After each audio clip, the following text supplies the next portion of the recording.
You're listening to KZUM News on 89.3 KZUM Lincoln and KZUM HD.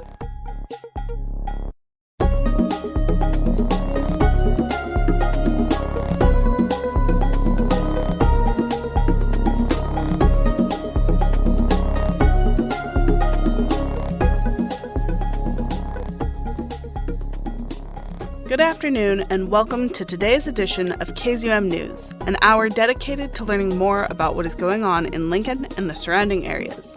I am the news director and your host, Amantha Dickman. And this afternoon, news intern Rebecca Ford will explore the effects of extreme weather on Lincoln's social services organizations. But before we hear from her, we have an update on one of the legislative bills we've been tracking through the Nebraska legislature.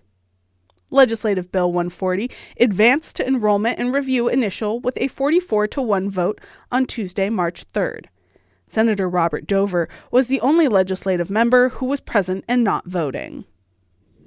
See no one else in the queue. Senator Merman, you're recognized to close on the amendment and waive. Members, the question is the adoption of AM 203. All those in favor vote aye. All those opposed vote nay.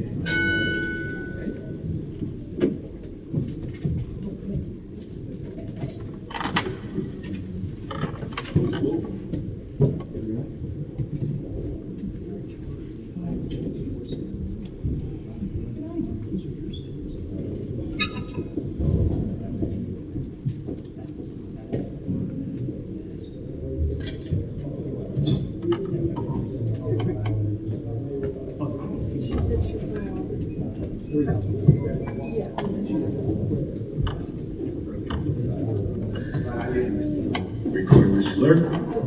42 ayes, no nays, Mr. President, on adoption. AM 203 is adopted. Legislative Bill 140, which was introduced by Senator Rita Saunders at Governor Jim Pillen's request, aims to ban student use of electronic communication devices, such as cell phones, on school grounds or while they are attending a school instructional function. If adopted, all of Nebraska's 245 school districts would need to adopt device-related policies to conform to the law by the start of this fall. The Education Committee heard LB 140 on Tuesday, February 4th. The bill was placed on the general file on Tuesday, February 11th, with Amendment 203 adopting language changes. Senator Saunders closed on the bill after the vote, noting the importance of limiting use of electronic devices in schools. See no one else in the queue. Senator Sanders, you are recognized to close on LB 140. Thank you, Mr. President. Thank you, Senators, for all of your questions and comments and assistance to make LB 140 a better bill. And I hope classrooms where they rely on their iWatch for their time, if I can recall, all classrooms had clocks, so maybe we get back to just using the clock. It's a positive bill, making a positive impact to students, teachers, and parents.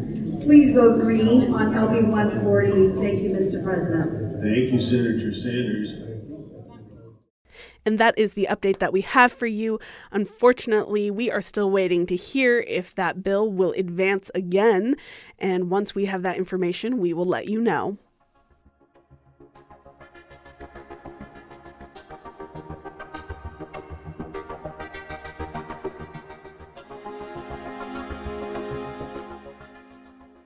Thank you for that update, Amantha. My name is Rebecca Ford, KZUM's newsroom intern, and I will be your host for this next story. That said, this is my first story with KZUM, and you'll be hearing a little bit more from me going forward, so if you have any feedback or advice for me, I'd love to hear it. I hope all our listeners are enjoying the lovely weather we're currently experiencing. While spring is fast approaching, we're still emerging from a winter that's proved to be unpredictable. While we might have moved on and we're now able to enjoy warmer temperatures, some populations, our neighbors, our friends, our community members, face far harsher exposure to the elements. Lincoln's unsheltered population was at particular risk just a few weeks ago when temperatures and snow plummeted. Many organizations in Lincoln, Matt Talbot, Center for People City Mission, Centerpointe, kept open doors, or even extended their hours in an effort to provide shelter and protection from the elements. We were interested in knowing what happens when those aforementioned social service organizations face an increase in demand, and how can the community provide their support. Lincoln Police Department is one key organization playing a vital role in times of extreme temperatures. I spoke with Investigator Ripley, Homeless Outreach Coordinator, for an overview of the situation and LPD's unique alternate response program collaboration with Centerpointe. What was LPD's response last week? I know you put out a briefing, but I'd like to hear from you. What was the response to the weather last week, and how did you cope with that? So for me and my team, and I do just a street outreach. So basically, we were out just actively looking for people that we knew were unsheltered, that were staying on the street, that were actually street homeless, that we couldn't get to the mission for whatever reason, whether they chose not to go there or whether they couldn't go there for whatever reason. So we were just out really monitoring those people several times throughout the day, just making sure they had what they needed to survive. And then trying to get as many people inside as we could. But some people just choose not to, and that's okay too. We just try to do what we can to keep them comfortable as well. And when you have those situations where you're bringing them in, are you bringing them to Centerpointe, or are you bringing them to the station? No, so we utilize some area hotels, and then mostly at the mission, we will take people, if they want to go during the day, we'll use the library system is very good at letting us bring people in there. Matt Talbot opened up their hours. They extended their hours. So that was nice too. So we would take people there as well, just to have somewhere to go to get out of the cold at least for a little while. So do you orchestrate those sort of collaborations between other organizations? Really just being aware of what's available and who's offering what service, just being in this world for a long time, and just knowing who to contact and who, kind of watching their social media to see what they're offering. We have a really good network in Lincoln that we share a lot of information back and forth with each other. And so when people are, extending hours or offering, just kind of out of the ordinary services, we're really good at getting the word out to those who need to utilize those services. And so, part of that's my job as well, is just kind of spread the word to people that need to know where they can actually take people during times like these. And during times like these, would you agree that you tend to feel an increase in demand for either services, volume of calls? How do you navigate that increase? Is there a strain on resources? Yeah, these are our busiest times, honestly. So whether it's really hot or really, really cold, the citizens that are driving around and seeing people that are unsheltered are more likely to call in during these times, just because they feel bad, they want something done, they feel like we need to at least check on people, and so those are our heaviest call volume times. And so it is somewhat of a drain on resources, but we also know that it's because people care. And so we try to just, do the best that we can with the resources that we do have. And luckily we do have a lot of resources to be able to offer people. So how do you prepare for extreme weather like that?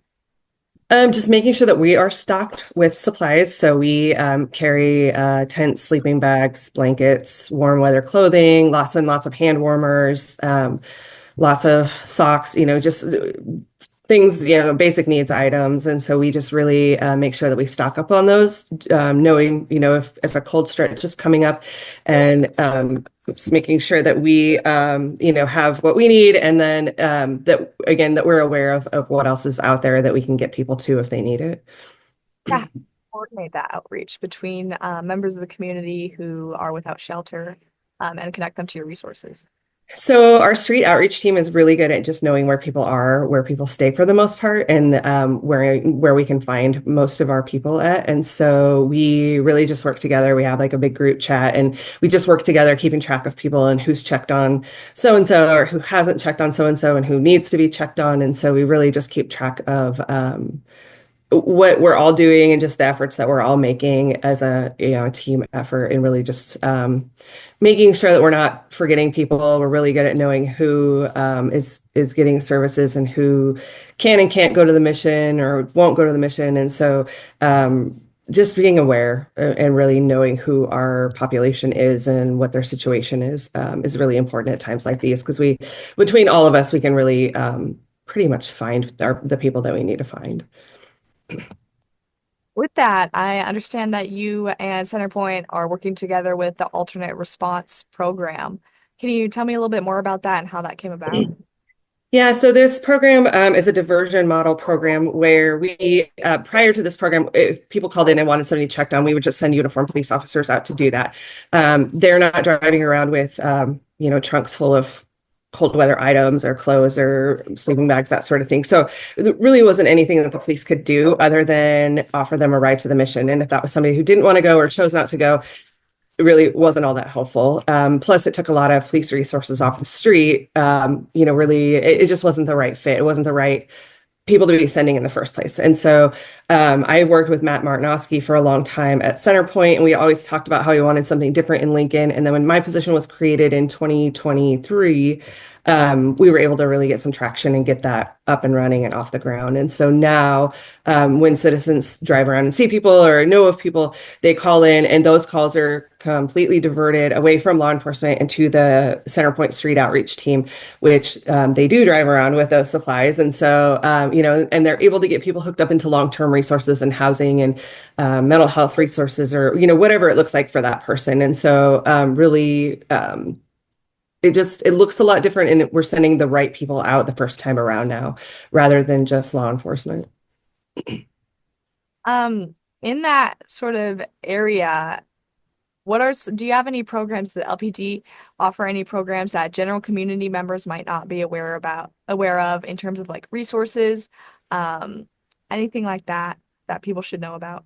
LPD doesn't offer much just because we are in the law enforcement realm versus providing housing or basic needs items or that sort of thing. So we rely heavily on our partnerships with, Centerpointe, Matt Talbot, the People City Mission, to really, we can get people to the people who do provide the resources. And so, again, knowing what's out there and who's providing what in our community is really important. And so, our officers, if we are encountering people that are unsheltered on the streets, still have the option of calling our street outreach team, or also just directing people to where they can go to get those resources.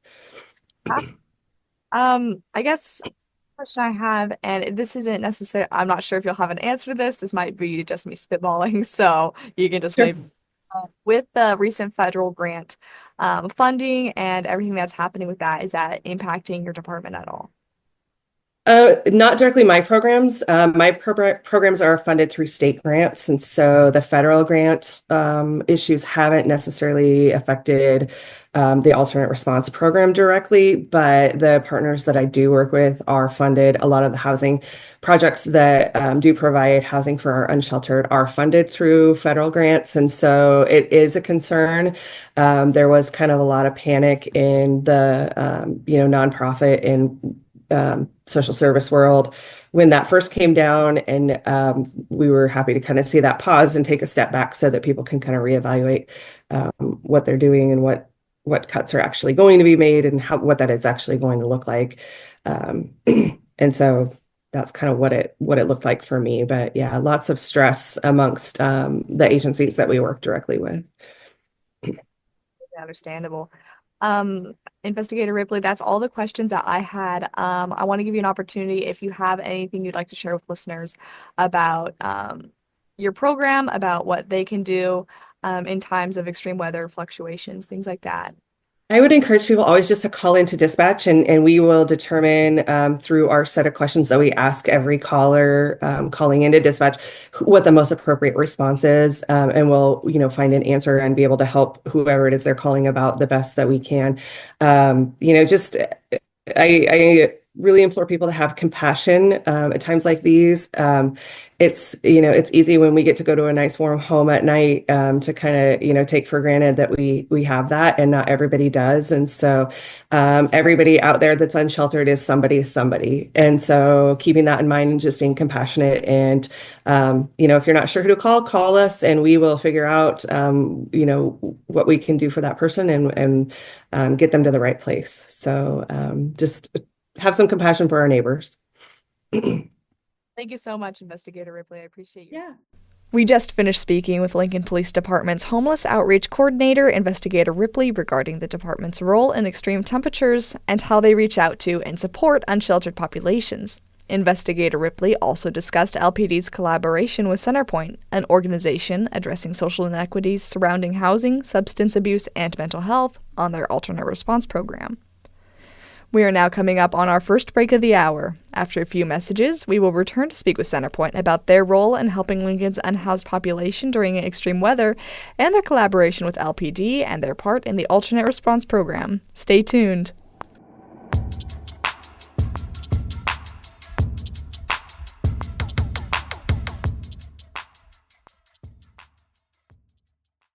Support for KZUM comes from Lincoln Pharmacy, a local neighborhood pharmacy located at 33rd and A Streets, offering medication therapy management, medical supplies, citywide prescription delivery, vaccinations, and more. Open Monday through Friday from 8:30 a.m. to 6 p.m. and Saturdays from 10 a.m. to 4 p.m. More information at lincoln-rx.com. And No Coast Roller Derby, a skater-owned and operated nonprofit organization since 2005. The opening event of the 2025 season is February 22nd at the Lincoln Sports Foundation Complex at 7600 North 70th Street. Doors open at 4 and the bout starts at 5 p.m. Tickets and more information are available at nocoastrollerderby.com.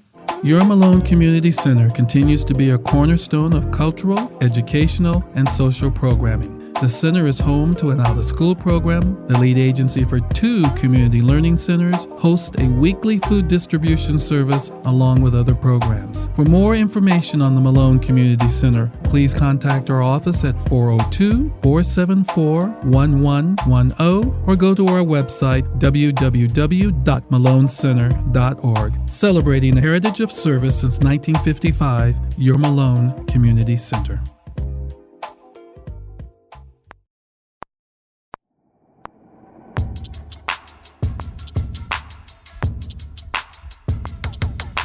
Welcome back to today's episode of KZUM News. My name is Rebecca Ford, KZUM's news intern and your host. Before the break, we spoke with the Lincoln Police Department concerning their support of unsheltered folks during extreme temperatures. Now, we'll discuss Centerpointe and their role in helping Lincoln's unhoused population during extreme weather, and their collaboration with LPD and their part in the alternate response program. I spoke with Savannah Heflin, Street Outreach Team Lead, and Amy Borchers, Senior Director of Outpatient Programs, to learn more about Centerpointe's role, how the two areas work together, and how they connect resources to those in need. Towards the end, you'll hear Marin King, the Marketing and Communications Director at Centerpointe, jump in with a few comments regarding funding and an exciting event to look forward to.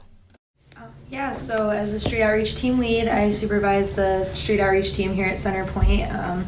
The Street Outreach Team spends their time out in the community with the unsheltered population, providing basic needs, items, and resources, doing housing assessments, and that type of things.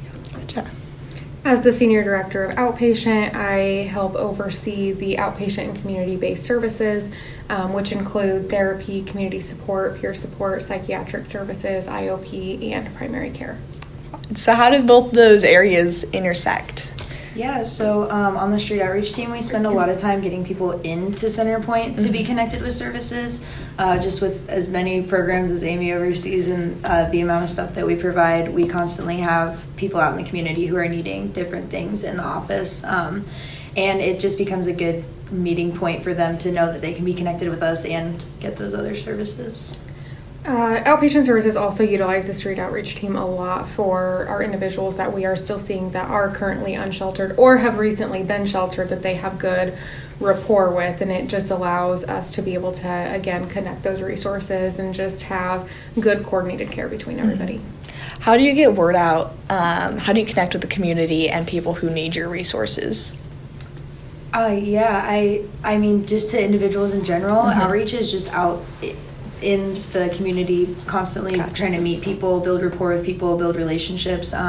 So they spend 90% of their time out downtown in those areas where folks are hanging out, where they're camping, where they're being during the day, just to try to make sure that they're connecting with people as often as possible. Yeah. We get several of our referrals through there. We also obviously have a wonderful marketing team that sends that sends things out, but a lot of it, is word of mouth. We have a lot of individuals that have family members, friends, people that they know. Lincoln is a small community, so that they are able to just connect with those resources as well. But we do go to schools pretty often. Our youth team, our crisis team, has a really, really good relationship with Lincoln Police Department, with the hospitals, with Lincoln Public Schools, and so just we're kind of everywhere. Gotcha. Yeah, I want to kind of ask about what happened, I think it was 2 weeks ago now, and I guess seasonally with that very cold weather. How does that affect the programs and what you offer? Do you guys feel there's any strain on resources, and how do you keep up with that kind of demand? Yeah, I think a big part of it is just finding folks and making sure that they have the things that they need. A lot of the times people get tucked away without really having the things that they need during that cold weather. People do kind of maybe cancel appointments or not show up just because they can't be out in the cold like that. And then I think there's always that worry of like, are people safe and okay during this cold weather, and just trying to make sure that everybody's doing all right, I guess, is the biggest strain for us. Yeah, and I would say resource-wise, there's obviously a housing shortage, a housing crisis here, and you hear about it so much more when it's really cold and people aren't wanting to be out. They're either having to go to the Mission or finding another place to go. So that would be kind of one of the biggest resource barriers that we have. We have, the way that it affects our services too, is we do have a lot of people that end up coming in. We have a lot of donations. We have outreach is able to get a lot of those donations out to the public or out to people.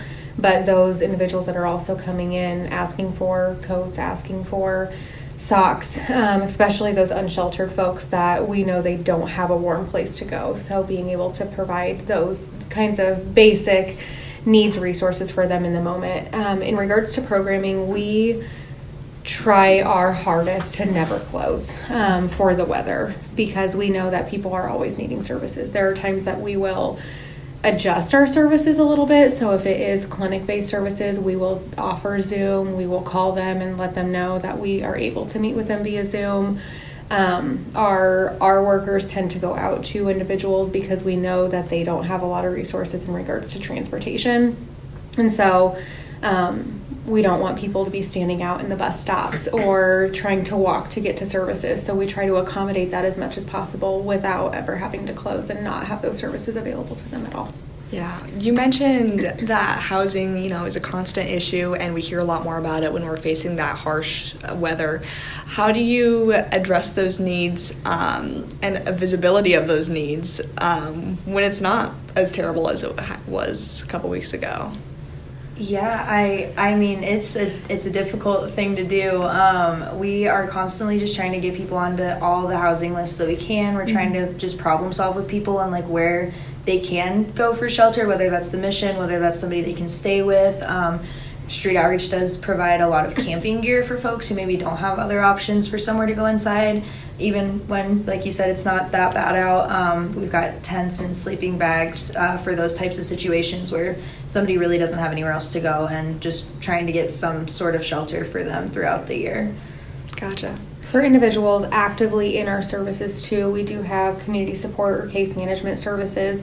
If they are already working towards mental health or substance use goals and they've got other, things that they're working on, and housing is one of those barriers, we will assist them in getting housing. We have a lot of the individuals currently in our services are in that same boat, and they're looking for any housing resources. And so that entails helping them with applications, helping them look for landlords, letting them know which landlords, we have a lot of landlords that we work closer with as well. So being able to connect them to those people and those places is kind of where we're able to come in. If they have certain funding, we do have a little bit of wiggle room in being able to help with the application fees and rental assistance, but just kind of depends on funding sources and all that good stuff. Yeah. Another topic of conversation I've been seeing is the collaboration with LPD with the alternate response program. Can you kind of speak to that and what that program's about and how Centerpointe plays a part in that? Yeah, absolutely. So the Alt Response Program, that is the street outreach team participates with LPD in that program, and the way that the program goes is when somebody calls in to dispatch or 911, they kind of go through a couple questions with them. They're determining safety and medical factors and if there's any crimes that need to be handled by officers that are happening. And if all those things kind of pass through as safe for us to respond, we'll go ahead and get that call straight from dispatch. We can go ahead and respond to that call within that 20 minutes. If for some reason something happens and we weren't to, it would go back to officers. But usually we're responding within that first 3 to 5 minutes. And then we're able to go out and offer resources to those individuals, get them over to the mission if that's something they're needing, just get them supplies, hook them up with Centerpointe, housing assessments, things like that. And so it's just another point of contact for us in the things that we do daily where we can help with those things where maybe an officer can't provide a tent or a sleeping bag or a housing assessment and things like that. Right, and I saw that, I think it was those really cold weeks that the program experienced the highest volume of calls that have been experienced in a while. Is that right? Yeah, I was actually on call that first very cold weekend, and we were going into that week. I think it was 13 calls in that first day of the weekend and like 6 or 7 in that second day. So it was one of the busiest weekends that we had ever had for sure. Just filled with people who were super concerned about folks that were still outside in those like 0-degree temperatures, rightfully so. Mm-hmm. Yeah. Do you know how this collaboration came about with LPD, how that need was recognized for a alternate response program? Yeah, Matt Martinowski and Melissa Ripley, she's with LPD, and Matt is with Centerpointe. They have been working on this program for, Matt always says 10 years, a long time. They've been just trying to get something like that going, and it's very unique in the fact that we are not co-responders. Mm-hmm. We're a complete alternate response. So whereas in other places they do have programs that outreach workers and crisis workers will respond with police officers, and with us it's just the outreach worker without officers. And so it took a long time for them to get to that point, but they really pushed for it because they knew there was a big need for it in Lincoln. Mm-hmm. That's fantastic. Yeah. Kind of switching gears again, how can the community help during those times of hardship? I think a lot of it is just providing us like the resources we need to provide to the unsheltered folks who are out in the cold. Outreach does primarily rely on donations to fund all of that stuff. So all of that gear, all of the bus passes, all of these things that we're able to get for people to help keep them warm. Usually is stuff that is donated to us. So I think that's a huge thing, and just like looking out for people in the community and recognizing that we are responders through dispatch. And so if you see someone that you feel like needs help, that we can be requested through that avenue. Yeah, and I think just keeping Centerpointe in mind and referring people for services when they see that anybody's struggling with substance use or mental health. There has historically, and that gap is narrowing, but there is still a stigma, which, alternate response plays a big role in decreasing that stigma, but just generally letting people know that it's okay and it is fine to seek services, that they're definitely not alone in a lot of those services at the same time, but also, or in a lot of their symptoms at the same time, but also, like Savannah said, being able to, or if you have the resources for it, donating. We have a lot of basic needs that people need, whether it's hygiene products or clothing or anything like that. We also have a lot of individuals that aren't able to pay for their medications, and we don't, there's a gap in that funding there as well, or labs or whatever that may be. So any donations we're always really, really welcome or open to. And we also have a luncheon coming up that we would encourage the community members to come to as well. Amazing. I just have one more question. This is something I spoke with Investigator Ripley and the LPD, and I asked them this question too. And if you don't have an answer, it's fine. But with the federal funding cuts that have been going on, especially with grants, is that affecting Centerpointe, and how? I would just say something along the lines of we don't really know. yet. So kind of waiting to just see what happens. But as Amy mentioned, that there is a large need for private funding right now. But kind of just waiting to see how things play out. Yeah, we're still assessing the situation and where everything is going to go. I would say that in regards to our Nebraska funding, our Division of Behavioral Health funding, we are seeing that they're trying to reallocate a lot of that funding as well. And I think in anticipation of having some funding cuts and stuff. So there are certain areas that we were used to being able to get some grant funds or used to being able to cover certain employee expenses that are no longer going to be covered. So we are seeing a little bit of that, but in regards to the full federal funding cuts, we're still assessing the situation. Right. Well, that is all the questions I had. I want to give all of you an opportunity. If you have anything you'd like to add or share with listeners, feel free. Talk about our luncheon. Yeah, sorry for just like interrupting you. Oh, you're great. So hard. That was helpful. We didn't know what to say. We've gotten some questions about that, and like you said, it's a tricky thing. Just kind of waiting to see. As Amy mentioned, our luncheon is on April 8th. So the money we raise there goes directly to support Centerpointe's mission of helping people get better sooner for longer. We just finished speaking with Centerpointe's Savannah Heflin, Street Outreach Team Lead, and Amy Borchers, Senior Director of Outpatient Programs, and Marin King, Marketing and Communications Manager, regarding their work with the Alternate Response Program and their involvement with the community. In times of extreme weather, there's certainly a strain felt on resources across the community, specifically in regard to social service organizations. Despite this demand, Matt Talbot, Kitchen and Outreach, a faith-based hunger relief and outreach program, manages to extend their hours and their hearts to keep members of the community warm and fed. I spoke with Executive Director of Matt Talbot, Alynn Sampson, about the decision and what moves like that mean for them. But first, I want to know, I saw that last week you guys extended some of your hours. Can you sort of talk about that? Is that something you've done before? Is there anything in particular that motivated that? Yeah, I think last week, it was so cold. And it just gets to a point where it's so dangerous outside. And really, our services, we're kind of a day center for those who are experiencing homelessness or are just needing to find a safe place to hang out. You don't necessarily have to be homeless. And our hours are typically 8:30 to 6:30. Monday through Friday. And what we were finding, really when it gets that cold, we're encouraging our guests to go to our local shelter. There's only one and it gets really overcrowded. And it's not ideal, but really because that's the only shelter, we really want people to seek shelter, whether it's just for a day or two to try to get out of the elements. But we know that there are some that just are not going to do that. That just will try to stick it out in the weather, whether that's in their car, in a tent. We have limited resources. We don't always have money to try to get somebody in a hotel or something like that.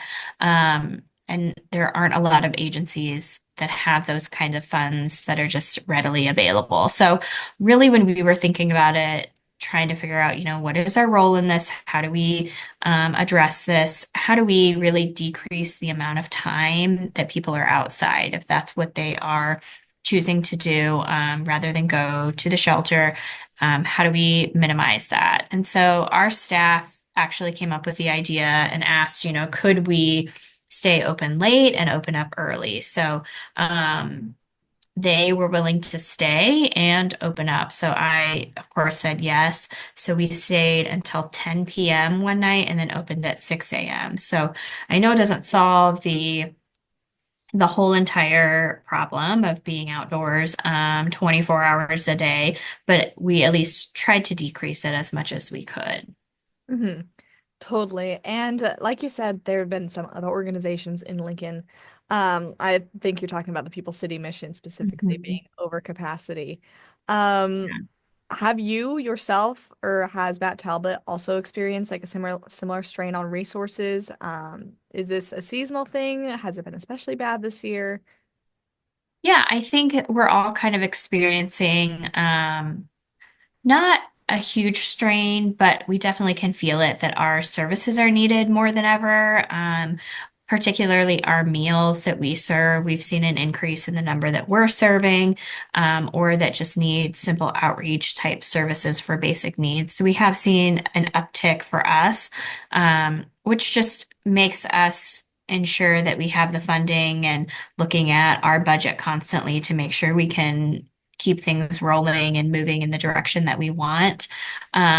And I think overall human services agencies are feeling it. And I think we're even more cautious just because we don't know what's going to happen for some of us who receive federal funding. And so we're keeping an eye on that. And so we're kind of all on edge. And when something like this happens, where there's a really big cold snap, everything is stretched, everything, all of your resources, it just kind of becomes this stressful time overall. Mhm. How do you respond to that? I know you said you keep a close eye on the budget, you reevaluate things, but how do you manage when there is increasing demand? Mhm. Yeah, I think it's making sure that the community is aware. I think making sure that our staff are prepared and ready to serve that increased need. And as we look at our budgets and are looking at our programs, making sure that we have everything that we need and kind of know what the pattern is, that if this continues on, what are the resources that we are going to need? And then how do we relay that back to the community to make sure that there is no gap in services or there's no stop or difference in services? So I think, we've responded each year knowing, okay, if this is increasing, how do we change things or look at it different? I think with our hunger relief program, we've seen over the last few years, our meals are going up. So how do you make sure that that we're answering to that we know what's going on, that we're preparing for that. We're letting our teams know who are serving to prepare more, just making sure everyone's in the know and aware of that, and doing as much as we can to communicate that out to the community as a whole, that, I don't want anybody to think that we've solved it or that the need's decreasing, because that's definitely not the case. Mhm. Right. Have you felt that the community has responded to you in a particular way during this time or during similar times? Yeah, I think that the response has been really, really great, and not just for us, but other agencies who have responded to this. I know the Bridge has been opening their doors late. Of course, People City Mission. So I think the community's responded really well, and really been supportive and making sure that we all have what we need and that we're all thinking of the individuals who are the ones that are directly affected by this. So I think the response is always great. It's very similar to the holidays or, when there is kind of this weather crisis, people respond really well, and I think people act. And so that's been neat to see. I mean, people have dropped things off for us, whether it's been extra food supplies or blankets or things like that, because they know the weather's been really harsh. So the community response has been really great and heartwarming, and it's always nice to see when people show up, and I think it's great for our guests to see that too, that the community cares and that they will respond, and they want to make sure that everyone's safe. Mm-hmm. And has Matt Talbot Kitchen, have you guys noticed any seasonal increases in demand? Do you find that, demand for housing increases during certain points or demand for food? Is it mostly a winter concern? I would say this is definitely not our busiest time. I think summer is by far our busiest time. And so this is a pretty, I guess, normal number for us to see in the winter. I think it's just elevated. The awareness is elevated because the weather is heightened. And so I think that people become more aware of the issue or the problem when there are things like this, like weather concerns. I think of it very similar to like the holidays. Like that's a really big giving time because it's on everyone's mind. And but we're dealing with homelessness 365 days a year. It makes it extra challenging during extreme weather, whether it's extreme cold or extreme hot, but really the homelessness doesn't end for us once the cold snap ends or once the holidays end. This is a year-round issue that we're battling every single day trying to get folks housed. Totally. And what's the community's role in that, whether it's giving or other things? What can the community do to help and participate? Yeah, I think there's so many things. How the community can respond. And I think that we're kind of building momentum as far as what are we going to do with this housing crisis and not having enough housing opportunities, not having enough funds. And I think that we all have to come together and really believe that every person should be housed, regardless of their circumstance, regardless of whether they're suffering from addiction, mental health, fell upon hard times, that belief that everyone deserves a safe place to call home. I think that first and foremost is the one thing that we should all be able to agree on. And then it's how do we act on that and how do we come together to rally behind agencies that are trying to help and individuals who are really fighting to get a safe place to live. And so I think there's a variety of things that we can do. It's trying to find landlords who are willing to rent to individuals who might have kind of a colorful past. It's making sure that there are job opportunities out there that are paying a good wage that match what the fair market rent is right now, that a single person can pay for a safe and affordable place.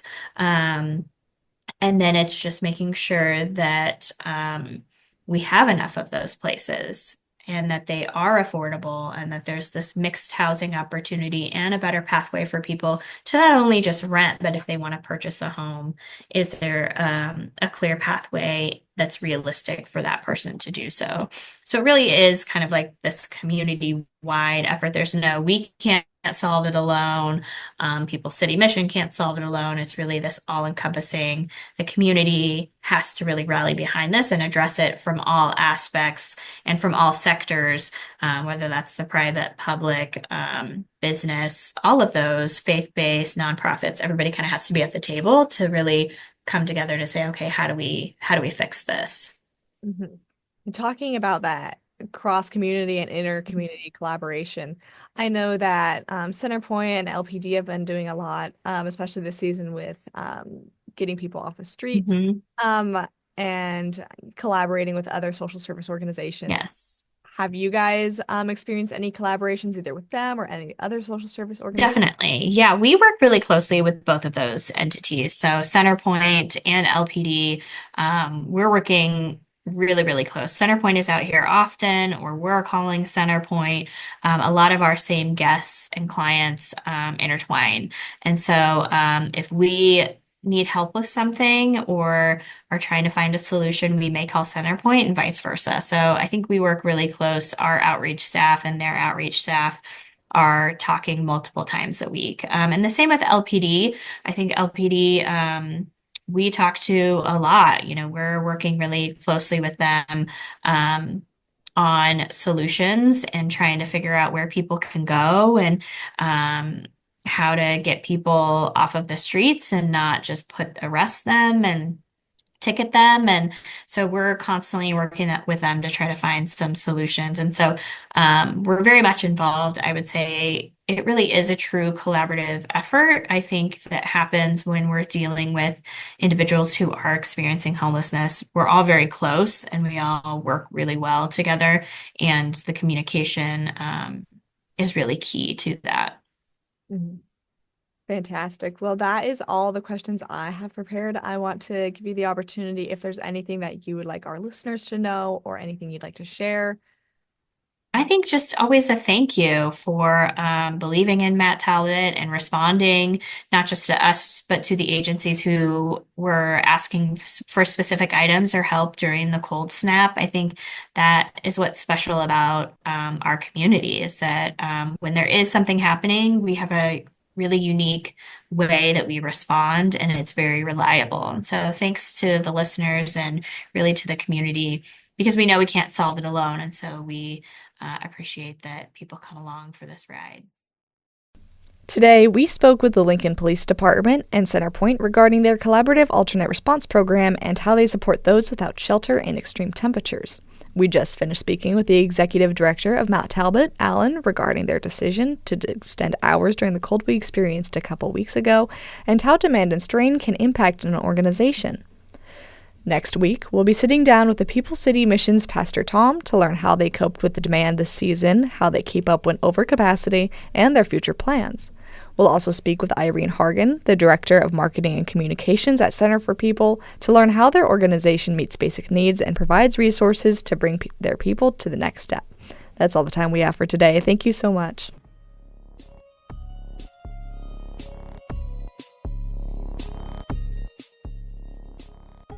We are fast approaching the end of the hour, so here are your reminders for today. The KZUM Newsroom is always open to hearing about any questions, concerns, suggestions, or even any story ideas that you might want to share with us.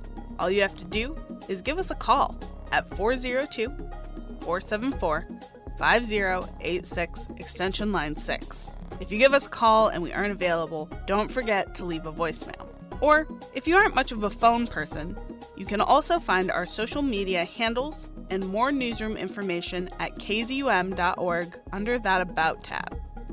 Speaking of our website, if you happen to miss a show, you can always head to the KZUM News tab, where we archive all of our shows and include a transcript with links to that day's content. And lastly, I just want to give a shout out to Jack Rodenberg of the Rodenberg Music Experience. He put together all of the amazing original music that our news program uses. So once again, thank you, Jack. That wraps up our reminders for now. As you head out into the world, I hope you have a lovely day. Thank you for listening, and we hope you'll join us next time.